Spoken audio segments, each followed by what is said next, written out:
ભજો રે મન ગોવિંદા.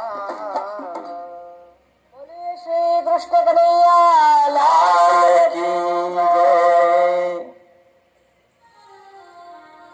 શ્રી ભગવાન ઉવાચ. ચતુશ્લોકી ભાગવતજી પરમાત્માના સ્વયં શબ્દોમાં શ્રવણ કરીએ.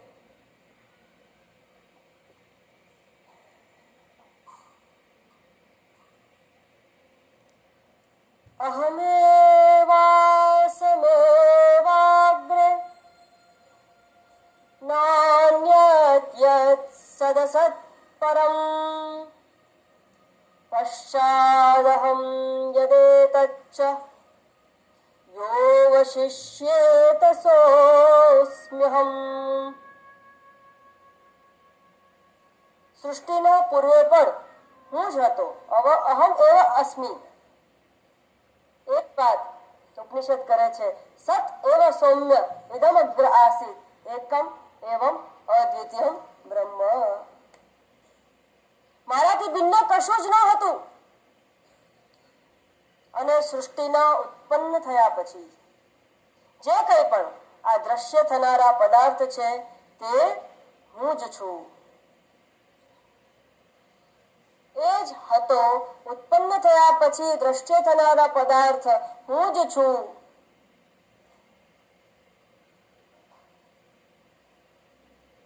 બીજ કહે છે કે મારી અંદર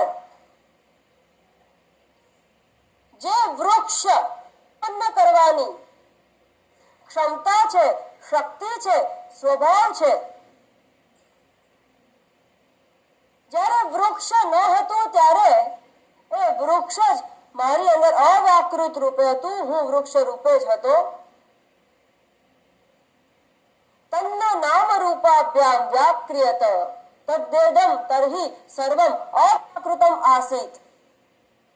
આ વ્યાકૃત શબ્દ એટલે કે મેનિફેસ્ટેડ એન્ડ અનમેનિફેસ્ટેડ. ઉપનિષદમાં ઘણી વાર આવે છે સદ્વા ઇદમગ્રાસીત તતો વૈ સદજાયત તદાત્માનગ્ર સ્વયં કુરુત.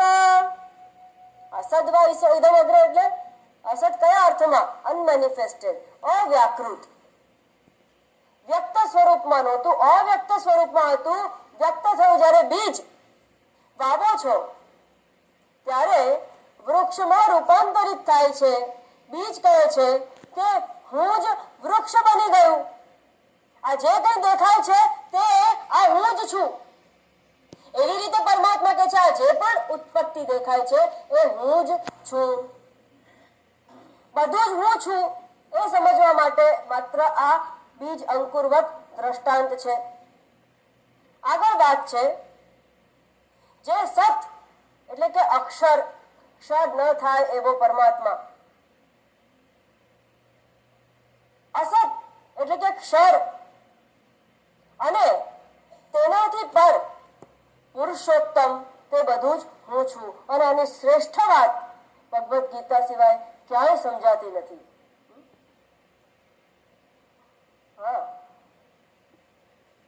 પરમ પુરુષસ્તુ અન્યઃ પરમ ઉત્તમ પુરુષસ્તુ અન્યઃ પરમાત્મા ઇતિ ઉદાહૃતઃ યો લોકત્રયમાવિશ્ય બિભર્તિ અવ્યય ઈશ્વરઃ યસ્માत् ક્ષરમતીતોહમ અક્ષરાત પુરુષોત્તમઃ. ત્યાં ક્ષર, અક્ષર પુરુષ અને ઉત્તમ પુરુષની વાત કરવામાં આવી છે. અને ત્યારે સમજાય છે કે ક્ષર એટલે આ આખી જે નામરૂપાત્મક સૃષ્ટિ, આ જગત જે ક્ષર થવાના સ્વભાવ વાળું છે, જે વિકારવાન છે, જે દેશ અને કાળથી બદ્ધ છે એ ક્ષર છે. અને જે અક્ષર પુરુષની જે વાત કરી છે એ અક્ષરમાં આ ત્રિકાલીન જે માયા જે છે, જે અવિદ્યાની ઉપાધિથી જીવને ગ્રસિત કરે છે એ અક્ષર. અને એ ક્ષર અને અક્ષર બંનેની ઉત્પત્તિ કરનાર મારી આ જે અક્ષર માયા જે છે, અનાદિ જે માયા જે છે, શાંત છે પણ શરૂ થઈ ગયેલી છે, અક્ષર જેવી દેખાય છે, જ્ઞાનમાં એનો બાદ થાય છે માત્ર, હકીકતમાં એ છે જ નહીં. પણ એના વગર સર્જન પણ નથી. માટે આ અક્ષર સૃષ્ટિમાંથી ક્ષર સૃષ્ટિ થઈ. હું આ ક્ષર અને અક્ષર બંનેથી પર એવો ઉત્તમ પુરુષોત્તમ છું. એ પુરુષોત્તમની વાત અહીંયા છે.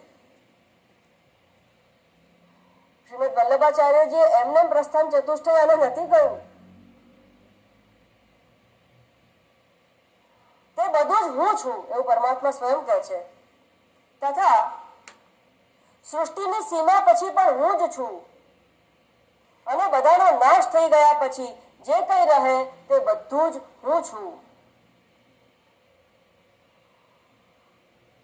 ઋતેર્થમ યત પ્રતીયેત ન પ્રતીયેત ચાત્મની તદ્વિદ્યાત્મનો માયામ યથા ભાસો યથા તમઃ. જેમ આભાસ અર્થાત કોઈ વસ્તુનું પ્રતિબિંબ ખરેખર કોઈ વસ્તુ નથી. પ્રતિબિંબ જે અરીસામાં આપ પોતાનું પ્રતિબિંબ જુઓ છો, હકીકતમાં કોઈ વસ્તુ નથી, આભાસ છે, પ્રતીતિ માત્ર જ છે. તે જ પ્રમાણે પરમાર્થ વસ્તુરૂપ પરમાત્મા સિવાય પરમાત્મામાં જે કંઈ પ્રતીત થાય છે એ વાસ્તવમાં કશું નથી. હવે આપણે જે રજ્જુ અને સર્પની જે વાત સમજાવવામાં આવે છે, હવે આપણે થોડી સ્પષ્ટ થશે. એટલું પણ આસ્થાથી માની લઈએ માટે એક મહાત્માજીએ, સ્વામી ગણેશાનંદજી હવે દેવ થઈ ગયા, એ હંમેશા એક વાત કરે, પહેલે માનો ફિર જાનો. પેલા માની લો, જે કહીએ તે માની લો. ગાયને પ્રેમથી તમે ઘાસ આપો છો તો વિચાર નથી કરતી, અરે ધોયું હશે કે નહીં, અંદર કાંટા હશે કે નહીં, ખરાબ કડવું ઘાસ હશે કે નહીં. પ્રેમથી પહેલા લઈ લે છે, અંદર રાખી જ દે છે, પછી બહાર કાઢે છે, રિગર્જિટેશન, પછી વાગોળે છે ને એમાંથી પછી જે કાઢવાનું હોય એ કાઢી લે છે ને પછી જે બચી જાય છે એનું દોહન કરીને અમૃત રૂપી દૂધ આપે છે. એટલે માની લો પહેલા જે પણ કહેવામાં આવે છે, પછી યુક્તિપૂર્વક મનનપૂર્વક વિચાર કરો, પછી તર્ક લગાડો, વાંધો નથી.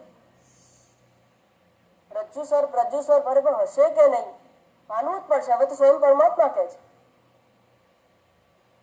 પ્રતીતિ માત્ર જ છે, વાસ્તવમાં કશું નથી. અર્થાત રાહુ ગ્રહની પ્રતીતિ થતી નથી. વિદ્યમાન હોવા છતાં પણ એ જ પ્રમાણે વાસ્તવમાં સત હોવા છતાં પણ મુજ પરમાત્માની પ્રતીતિ થતી નથી. આ બંને પ્રકારની મારી માયા છે એ સમજવું જોઈએ. તો પછી પરમાત્માની પ્રતીતિ કઈ રીતે થાય? દરેક પદાર્થ દરેક અંશમાં જ જો એ હોય, કણ કણમાં એ હોય, તો એની પ્રતીતિ કરવાનો કોઈ રસ્તો ખરો? હા, રસ્તો ખરો. માટે વેદાંતિક પ્રક્રિયામાં જવું પડે. અસ્તિ ભાતિ પ્રિયમ રૂપમ નામ ચ ઇતિ અંશ પંચકમ આદ્યત્રયમ બ્રહ્મ રૂપમ જગત રૂપમ તતોદ્વયમ. ખૂબ સુંદર વ્યાખ્યા આપી દીધી. દરેક અંશમાં પરમાત્માના 3 અંશ રહ્યા છે. આ તમે શોધી શકો તો દરેકમાં એ પરમાત્મા લાગશે. અને પછી કોઈ પદાર્થ સારો ખરાબ, એ પદાર્થ જે છે નામ રૂપ અસ્થિ ભાતિ પ્રિય રૂપ જે છે એ પરમાત્માનું છે. એ જ અસ્થિ ભાતિ પ્રિય એટલે કે સત્ય ચિત્ત અને આનંદનું જે રૂપ છે. અસ્થિ એટલે કે હોવાપણું, આનું અસ્તિત્વ. તો આનું જે હોવાપણું જે છે એ રૂમાલ નથી. આપણે શું કહીએ છીએ? રૂમાલ છે. પણ હું એમ નથી કહેતી કે રૂમાલ છે. હું શું કહું છું કે આ રૂમાલ છે. શું છે? છે અંદર લાગી જ જાય છે. બોલું કે ના બોલું, પ્રયોગ થાય કે ન થાય અસ્થિનો, અસ્થિ વગર આ રૂમાલની સત્તા જ નથી.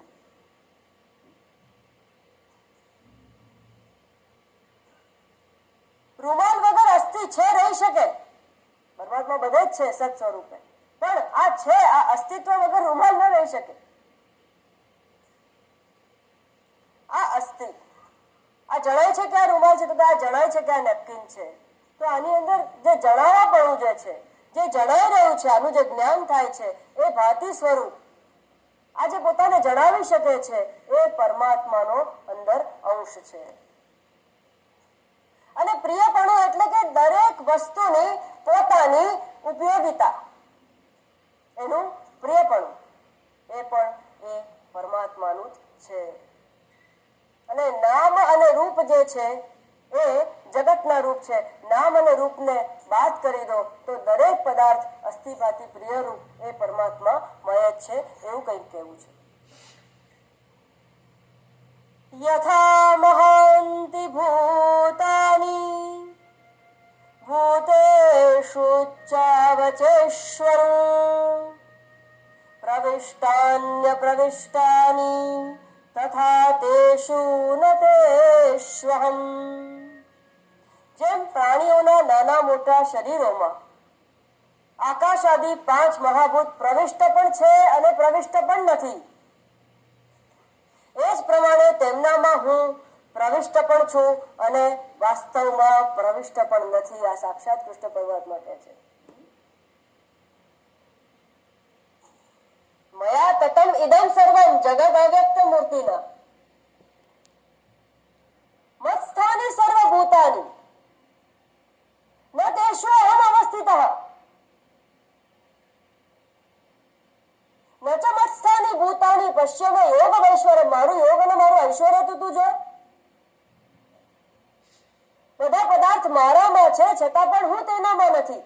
એ દ્રષ્ટાંત ઉપર આપણે વિચાર કરી ગયા છીએ ચલચિત્રના પડદા અને ચિત્રોથી. પરમાત્મા સ્વયં કહે છે. આ બધું શા માટે કહે છે? અંતે તો એ પરમાત્માને પોતાનું જે ઐક્ય જે છે, અદ્વિતીયત્વ જે છે બ્રહ્મનું, એ જ પ્રસ્થાપિત કરવું છે. અને આ એની જ બધી તૈયારી ચાલી રહી છે. ધીરે ધીરે આ પ્રતીક ઉપાસના કરીને પ્રતીકમાં અસ્થિભાતિ પ્રિય રૂપે પરમાત્માને બતાવીને ધીરે ધીરે એ પરમાત્મા નો અનુભવ, એ પરમાત્માના એ ગુણ અંદર અહમ પ્રત્યયથી કરાવવા માટે, અહંગ્રહ ઉપાસના કરાવીને છેલ્લે તો એ તત્વમસીનો બોધ આપવા માટે અને અહમ બ્રહ્માસ્મિ રૂપી અનુભૂતિ કરાવવા માટેની આ બધી તૈયારી છે. પણ ધીરે ધીરે આપણને સમજ પડે એ રીતે આ થઈ રહ્યું છે.